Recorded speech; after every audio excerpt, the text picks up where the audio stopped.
Tak ada hati orang tua yang tak patah ketika mengetahui nyawa buah hatinya melayang.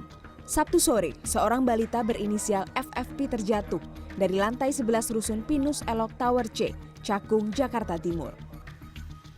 Menurut Kepala Unit Pengelola Rusunawa 7 Jakarta, sebelumnya korban dan kakaknya diketahui tengah bermain handphone di ruang keluarga. Namun tiba-tiba anak laki-laki berusia 4 tahun 9 bulan itu merebut ponsel dari kakaknya, lalu masuk ke dalam kamar dan mengunci pintu. Namun kunci kamar rusak dan diduga anak panik sehingga berusaha keluar dari jendela. Dengan memanjat menggunakan bantal dengan ketinggian jendela setinggi 1,5 meter. 15.55 anggota kami di lapangan namanya Akbar, beliau sebagai anggota security kebetulan sedang bertugas, tiba-tiba mendengar suara gedebuk di sekiranya sampah. Setelah beliau cek ke TKP, tiba-tiba anak diduga jatuh dari atas. Pasca kejadian, hanya mereka yang berkepentingan atau memiliki unit di Rusunawa lah yang bisa masuk ke dalam area Rusunawa. Namun dari sini saya bisa melihat dan juga menggambarkan bahwasannya kalau dari segi konstruksi bangunan, sebenarnya Rusunawa ini sudah cukup aman.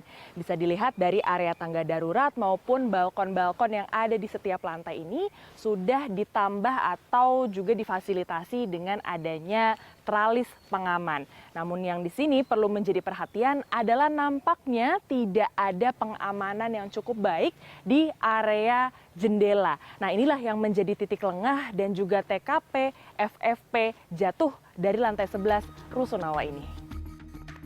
Kasus ini kemudian ditangani oleh Polsek Cakung yang langsung melakukan olah tempat kejadian perkara pada Sabtu sore.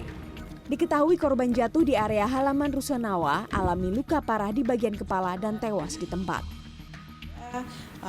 Keluar dari jendela, manjat, dan saya nggak tahu nih, belum tahu apa dia melompat atau memang dia sekedar main di jendela, akhirnya jatuh ke bawah dari lantai 11.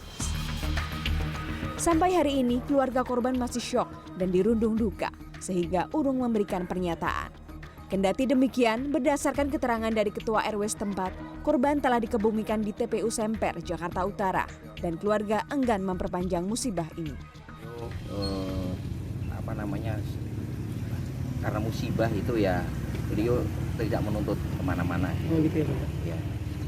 Artinya tidak ada kelanjutan hukum ya Pak ya, untuk Tidak dari ada. pihak keluarga sendiri ya Pak? Tidak ada menurut. Dalam menentukan tempat tinggal, kenyamanan dan keamanan adalah nomor satu. Tentu bukan hanya ketika pembuatan dan konstruksi bangunan saja, namun juga ketika bangunan tersebut sudah terisi.